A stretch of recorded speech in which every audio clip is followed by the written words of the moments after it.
সে যতটি বেটা ছেলে আপনারা আছেন, কাউরি ইমান আছে ইবলিশের ইমানের মতো। কোচরে আল্লাহ রে, মৌলী সাহেব বাঁশ দেওয়ার কথা বলিও না। আপনার উপরে কি রাগ আছে? আমার রাগ নাই। এখানে যতটি মেয়ে ছেলে আছে, যদি ভালো করে কাঁচ দিয়ে দেখেন তো দেখা যাবে কিছু কিছু বেটি ছেলের ইমান আছে ফেরাউনের মতো।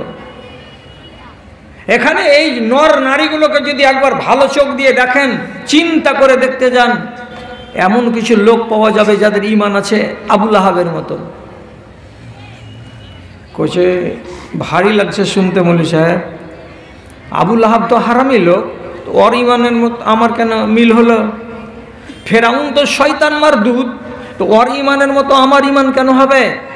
ইবলিশ তো মারদুদ, আমার দুশ্মন, তো ওর ইমান কেমন যে আমার ওর ইমানের মতো ইমান আছে? এটা কথা কেমন? আপনাকে শর্ট করে বলছি, কি ফেরাউন জিন্দেগি বেহর বলে আসলো যে আমি আল্লাহ, আমি আল্লাহ। এমন পর্যন্ত কি ওর বাড়ির একটা কাজের মেয়ে ছিল খাদেমা, ও ওর নিজের পালক বেটিকে চিরুনি করছিল, আর চিরুনি করতে করতে হাত থেকে চিরুনিটা পড়ে গেল।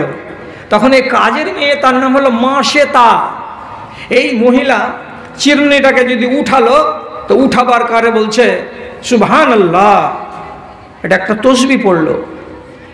ফেরাউনের পুষা বেটি কাজের মেয়ের দিকে এমনি করে তাকিয়ে বলছে, তুই কি কহলি? কে আল্লাহ? কেন আমার বাপ ফেরাউন তোর রব নয়? তুই কোন আল্লাহর কথা বললি বলতো? কাজের মেয়েটি বলছে, তোর বাপ কেন আল্লাহ হবে? আসমানের উপরে যিনি আছেন উনি আমার আল্লাহ, তোরও আল্লাহ, তোর বাপেরও আল্লাহ। তো বলছে কহে দিব আর বাপকে, যা বলে দেগা। সাথে সাথে চুল বাঁধা ছেড়ে দিয়ে ট্যান ট্যান করে হাঁটতে হাঁটতে গলিতে যায় বলছে, আব্বা, যেই মেয়ে লোকটাকে তুমি 10,000 টাকা করে বেতন দিছ, আর যদি হাত থেকে চিরুনি পড়ে গেল তো চিরুনি উঠাইতে গেল তো বলছে কি বিসমিল্লাহ, তো কে ওইটা? আল্লাহ। বলছে আসমানের উপরে আছে ওইটা আল্লাহ। তখন বলছে ও কথা বলেছিলি নাকি? তুই আমাকে আল্লাহ বলে মানিস না? বলছে না, মানি না। বেচারিকে শেষ পর্যন্ত চোখের সামনে এত বড় কড়াইয়ে 20 টিন তেল ঢেলে দিয়ে, বিশাল বড় চুলাতে তাপ দিয়ে, এবার বলছে তোর চোখের সামনে তোর 2টা বাচ্চা আছে, ফেলে দিব, এখনো বল যে ফেরাউন আল্লাহ। বলছে না, বলবো না। চোখের সামনে একটা বাচ্চাকে ফেলে দিল কড়াইয়ে, কড়াইয়ের তেলে উতলাতে উতলাতে হাড় মাংসকে চোখের সামনে আলাদা করে দিল। আর একটা বাচ্চাকে ধরে বলছে বল ফেরাউনকে আল্লাহ বলে স্বীকার কর। যে করবো না। আর একটা বাচ্চাকে ফেলে দিল কড়াইয়ের তেলে, বাচ্চাও মরে গেল। তারপরে যেটা কোলে বাচ্চা আছে, এই বাচ্চাটাকে কোলে নেওয়া অবস্থা বলছে বল, নাহলে এই বাচ্চাকে ফেলে দিব। তো কোলের বাচ্চাটাকে, দুধ খাওয়া বাচ্চাকে আর মা ফেলতে পারবে না বলে দ্বিধা করছে। ফেরাউনকে আল্লাহ বলবো তাহলে বাচ্চাটা বেঁচে যাবে, না যদি বলবো বাচ্চাটাকে মেরে দিবে। মায়ের কোলে 6 মাসের বেটি আওয়াজ করে বলছে, আম্মা 10 মিনিটের জন্য ফেরাউনের কড়াইয়ে যদি জ্বলে যাই আর তুই যদি জ্বলে যাবি তো 10 মিনিটের ওই পারে তুমি আর আমি আল্লাহর জান্নাতে এক জায়গায় হয়ে যাব। অতএব চিন্তা করতে হবে না মা, তুমি আমাকে কড়াইয়ে ফেলে দাও, আর দেওয়ার পরে তোমার কাছে প্রস্তাব যাবে, তুমিও স্বীকার করে নাও, তোমাকেও কড়াইয়ে ফেলে দেওয়া হবে। 3 বাচ্চাকে কড়াইয়ে পোড়ালো। পোড়াবার পরে এই মেয়েটাকে কড়াইয়ে ফেলার আগে বলছে, একটা শর্ত আছে, আমাকে যদি তোমরা পুড়িয়ে দাও তা আমি শুধু চাইছি তোমার কাছে আমার একটা আরজি, এই যে 4টা বাচ্চাকে তুমি এমনি করে পুড়িয়ে 4 জন লোককে মারলে, এদের কবর কিন্তু তোমাকে পাশাপাশি দিতে হবে, দূরে দূরে দিতে হবে না। আমার 3 বাচ্চা থাকবে আর আমার বাচ্চার সঙ্গে আমিও থাকবো কবরে, এমনি করে কবরটা দিবা তো? ফেরাউনের লোক বললে হ্যাঁ অমনি করেই দিব। এভাবেই কবর দেওয়া হলো 4 জনকে। চিন্তা করবেন এটা কবে? আমার নবীর জন্মের 2500 বছর আগেকার ঘটনা। এবার নবীজি দুনিয়াতে এলেন, আসার পরে যখন আসমানের সফরে যাচ্ছিলেন বাইতুল মুকাদ্দাস থেকে, তো আসমানের সফরে বেরিয়ে গিয়ে কিছু দূর যখন চলে গেছেন, তখন নবীজির নাকে সুন্দর সুন্দর জান্নাতুল ফেরদাউস সেন্ট আসছে, ঘ্রাণ আসছে নাকে। তখন নবীজি জিজ্ঞেস করে বলছেন, জিবরিল আমিন, এ ফাঁকা জায়গাতে এত মিষ্টি ঘ্রাণ, এত আতরের সেন্ট আমার নাকে কেন লাগছে, কোথা থেকে এটা আসছে? হযরতে জিবরিল জবাব দিয়ে বলছেন, হে আল্লাহ পাকের রাসূল, আপনার নবী হওয়ার 2,500 বছর আগে এই সোজাতেই এই সামনে জমিনে এক জায়গায় আল্লাহর বান্দিকে কবর দেওয়া আছে, তার নাম হলো মাশেতা। আল্লাহর নামে তাকে শহীদ হয়ে যেতে হবে। ওর উপরে আল্লাহ তাআলা কত রাজি হয়েছেন যে তার কবর থেকে জান্নাতের সেন্ট উপর দিকে চলে যাচ্ছে, আর সেই সেন্টগুলো আপনি আজ 2,500 বছর পরে নিজের ঘ্রাণ নাকে পাচ্ছেন। এত কাজের মানুষ এই জল্লাদ ফেরাউন সব কিছু জানার পরে নিজেকে শুধরাতে পারেনি। এবার নীল নদ পার করে মুসা নবী তার সম্প্রদায়কে নিয়ে বাঁচবার জন্য ওপারে চলে গেলেন। রাস্তা তৈরি করেছিলেন লাঠি মেরে 12টা রোড, কোথায়? তো নীল নদীকে বুক চিরে আল্লাহর হুকুমে রাস্তা হলো। ফেরাউন পিছন দিক থেকে আসলো দৌড়ে দৌড়ে, তাড়া করবে বলে নীল নদীর কিনারায় এসে দেখছে রাস্তা। এই বেঈমান বলেছিল তার মিলিটারিদেরকে, দেখ তোরা ফেরাউনকে আল্লাহ বলতে দ্বিধা করিস, নীল নদী রাস্তা বানিয়ে রেখেছে আমার জন্য। সব গাধার দল বলছে, ঠিকই গো, আপনি আল্লাহ গো, নাহলে এত সুন্দর রাস্তা তোরা তো আর জানিস না যে এর আগে কে গেছে এইখান দিয়ে। যেমনি নীল নদের মাঝখানে এলো, আল্লাহ তাআলা নদীকে বলছেন এক হয়ে যা। যেমনি এক হয়ে যা বলল, সাথে সাথে পানিগুলো মিলে গেল, রাস্তা বন্ধ হয়ে গেল। আর যখন রাস্তা বন্ধ হয়ে যাওয়া, ফেরাউন তখন ডুবতে শুরু করলো। আর যখন ডুবতে যাচ্ছে তখন মরণের 5 মিনিট আগে বলছে কোন কথাটা? আল্লাহ তাআলা সে কথাটা কোরআনে লিখেছেন। সে বলছে, আমানতু বিল্লাজি আমানাত বিহি বানু ইসরাঈল, আমি ওই আল্লাহর উপরে ঈমান আনলাম যেই আল্লাহর উপরে বনি ইসরাইলের লোকেরা ঈমান এনেছে। তার মানে তোমাদের মুসা নবীর কওম, তোমাদের আল্লাহ যেটা, আমারও আল্লাহ সেটা, আমি নিজে আল্লাহ নই। দাবিটা কখন ছাড়ছে? মরবার 5 মিনিট আগে। আমি রিজাইন দিয়ে দিলাম, আমি আল্লাহ নই। তাহলে কাকে আল্লাহ বলে মানছ? যে তোমরা আসমানের উপরে যাকে আল্লাহ মেনেছো তাকে আমি আল্লাহ বলে মানছি। তাহলে এই বেঈমান শয়তান যে নিজের ঈমান প্রকাশ করছে কোন টাইমে? মরার টাইমে, ঠিক না? কেন বললাম আপনার ঈমান ফেরাউনের ঈমানের মতো? এই জন্য বললাম রাগ করে। কিছু কিছু মানুষ আছে, বয়স কত? বলছে 60 বছর, নামাজ পড়ো না? পড়ি না। কত কত মেয়ে ছেলে পিলে আছে, দেখবেন শরীর স্বাস্থ্য সব ঠিক আছে, বয়স কত? তো 55 বছর, নামাজ পড়ি না। আবার হঠাৎ করে যদি মালদা থেকে রিপোর্ট চলে আসে যে আপনার তো একটা কিডনি ফেল আর একটা কিডনি ধুকুর ধুকুর করছে, বড় জোর 1-2 মাস আছেন, যা মন লাগে খেয়েলেন, পড়েলেন, লিয়ে জিয়ের আরমান মিটিয়ে নেন, আপনার কবরে যাওয়ার টাইম হয়ে গেছে। ওই মেয়েটা কে আছে গো? ওই মেয়েটা কে আছে? কথা বলেন না, কথা বলেন না, কে আছে?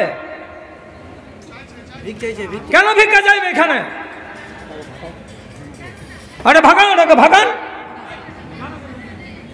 তোর ফকিরের আমি সারাটা গোষ্ঠীকে ধরে বেশি ভিক্ষা চাওয়ার জায়গাটা কত ভালো এসেছে এখানে, কত লাখ টাকা তোর বাকি পড়ে আছে একেবারে।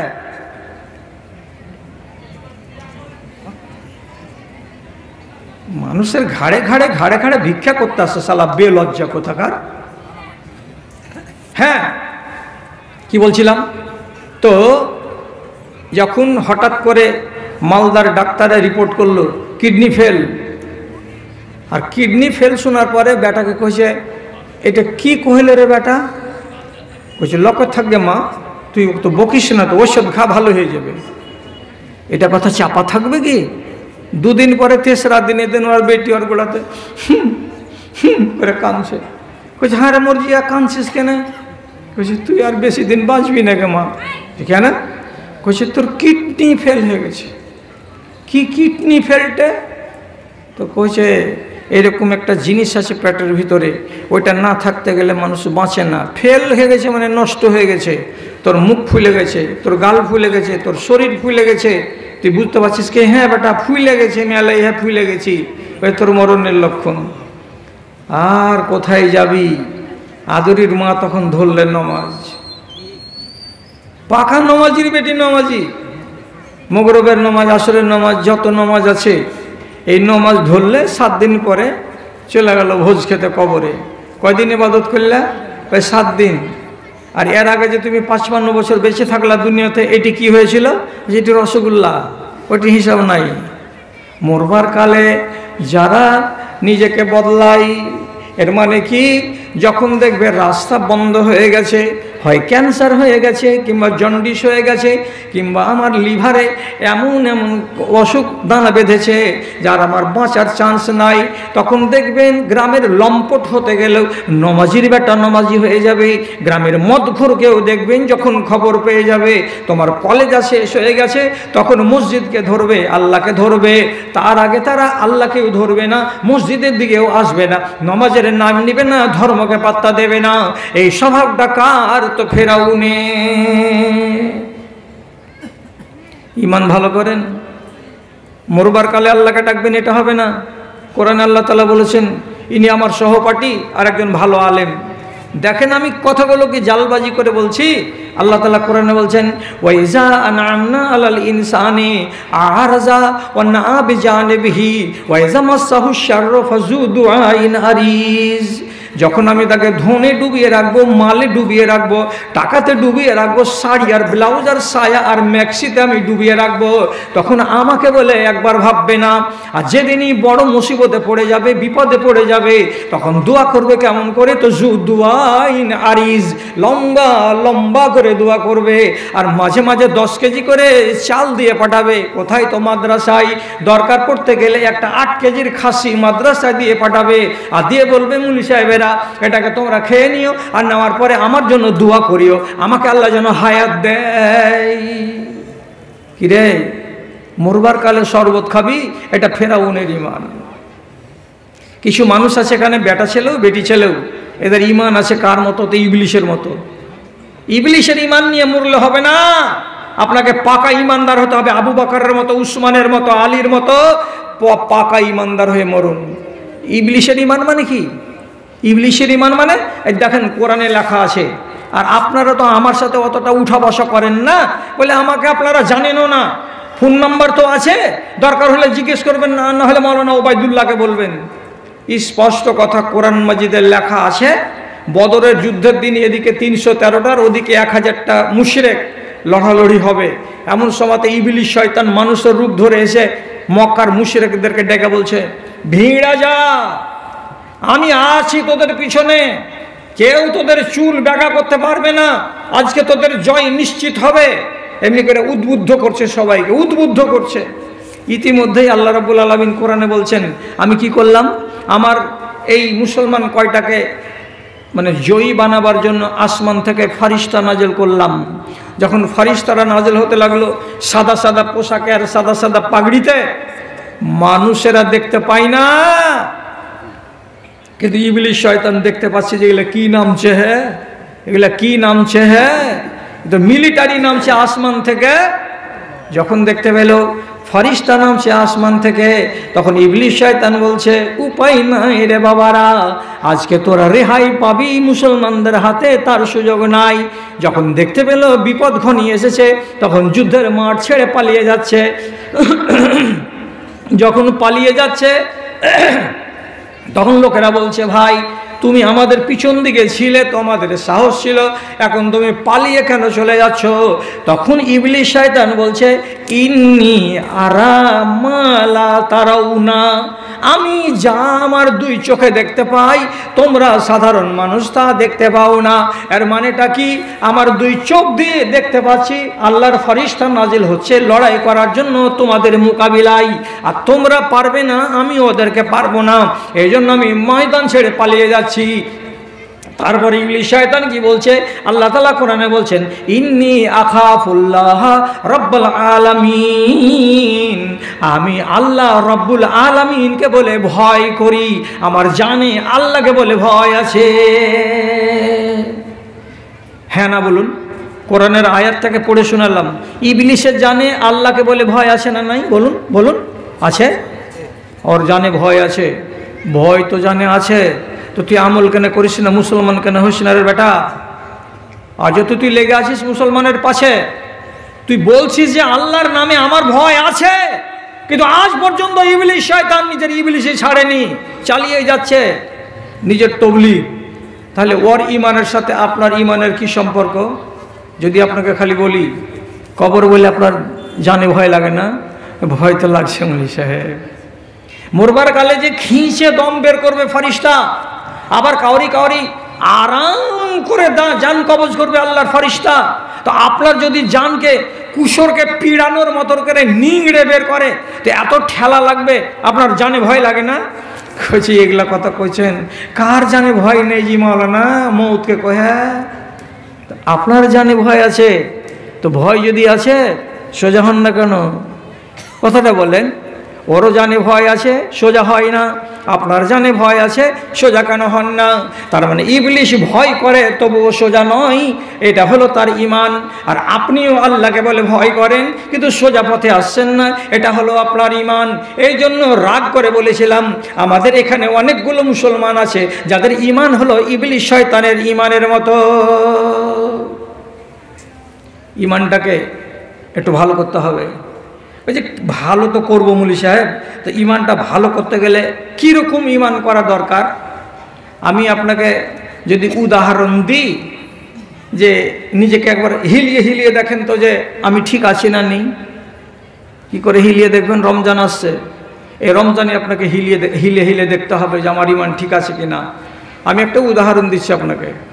দুটা বেটি ছেলে সম্পর্কে, দুটাই বোন। এই দুই বোন ইমাম আহমদ ইবনে হাম্বলের কাছে এসে মশলা জিজ্ঞেস করছে, মাওলানা একটা ফতোয়া দেন তো। কি বাবা? তো বলছে আমরা দুই বোন চরখা চালাতে জানি, সুতা কাটতে জানি। চরখা চালাতে বুঝবেন না? সুতা কাটতে জানি। তো সুতা কাটি রাতের বেলায়। তো আমরা এমনই গরিব মানুষ যে আমাদের বাড়িতে আলো নাই, চিরাগ নাই, ললটেন নাই। কি করি?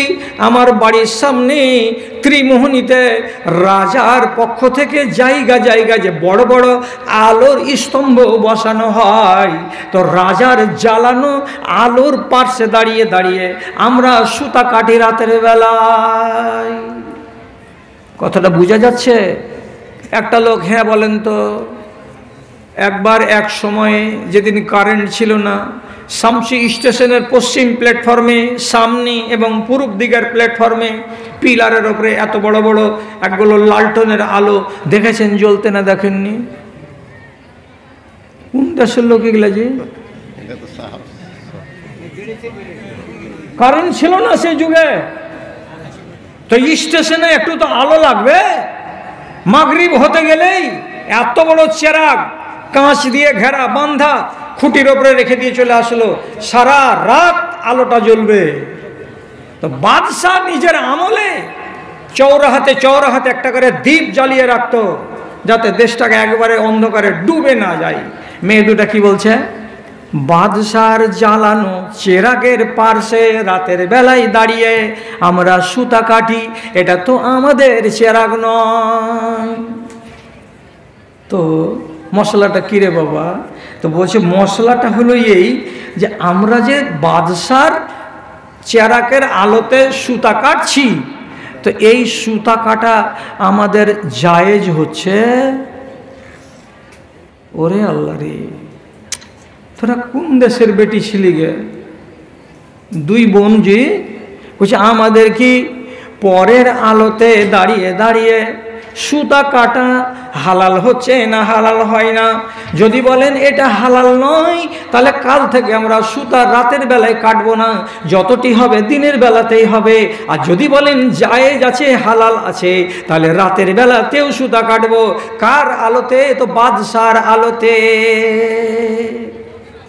ইমাম মালিক, এই ইমাম আহমদ বিন হাম্বল প্রথমেই জিজ্ঞাসা করে বলছেন, মাগে তোরা কোন বাড়ির বেটি?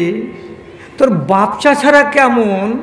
তোদের বাড়িখানে দিন আর ইমানের চর্চাটা কত ছিল? তোরা কি আল্লাহ তাআলা এত বড় পরেশগার আর এত বড় দিনদার করেছে যে রাস্তার কিনারার আলোতে সুতা কাটবি বাদশার চেরাকের আলোতে? তো এটা হালাল হচ্ছে না হারাম হচ্ছে? এত বড় মশলা তোরা জানতে আলি, তোদের ইমানকে আল্লাহ তাআলা কত মজবুত করেছে রে মা। তখন বলছে, আমাদের পরিবারের নাম হলো বিশির আল হাফি, এটা হলো আমাদের দাদাজি, ইনি ছিলেন পরেশগার দিনদার আল্লাহওয়ালা, উনার পরিবারের আমরা লোক, উনার আমরা পতিন, আমরা হারামে হাত লাগাই না, মুখ লাগাই না, আমরা আল্লাহর নাফরমানি জীবনে একটা রতি পরিমাণে করিনি, করব না। হারাম যদি হয় তো জীবনে ওই আলোতে আমরা সুতা কাটতে যাব না। ইমানকে লাভবেন? লেপে দেখেন, এগুলো ইমান। যদি আপনি এটা বুঝতে না পেরে থাকেন, তাহলে আবার আপনাকে বলছি, ইব্রাহিম বিন আদহাম আজকের কথা নয়, সে অনেক দিন, তার মানে কি ধরে নিন 1200-1100 বছর আগেকার কথা। একটা ইব্রাহিম বিন আদহামের মতো লোক তোয়াফ করেছে কাবার।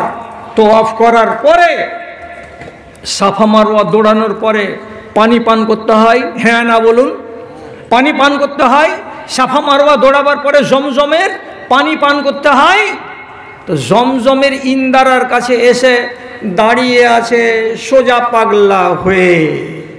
একজন লোক জিজ্ঞেস করে বলছে, আওয়ালা তাশরাবু জমজমা, এই জমজমের পানি পান করবে না? সাফা মারওয়া দৌড়ে আসার পরে যে জমজমের পানি পান করতে হয়, তো পানি পান করবা না? পানি উঠাও আর পান করো। তখন বালতি থাকতো এখানে, বালতি ডুবিয়ে পানি উঠাও, পানি পান করো। তো ইব্রাহিম বিন আদহাম কি বলছেন, হাজা দালবুস সুলতান, ও ভাই পানি তো পান করব, কিন্তু আমার কাছে বাসন নাই, আমার কাছে রশি নাই, দড়ি নাই। দড়িতে বাসনটাকে বাঁধবো আর বেঁধে ইন্দারাতে নামিয়ে পানি তুলবো, আর তোলার পরে আমি জমজমের পানি পান করব, এরকম ব্যবস্থা নাই। লোকটা বলছে, এই যে বালতি রাখা আছে, বালতিটাকে ডুবাও, ডুবিয়ে পানি তোলো। তখন বলছে, এটা বালতি আমার নয়।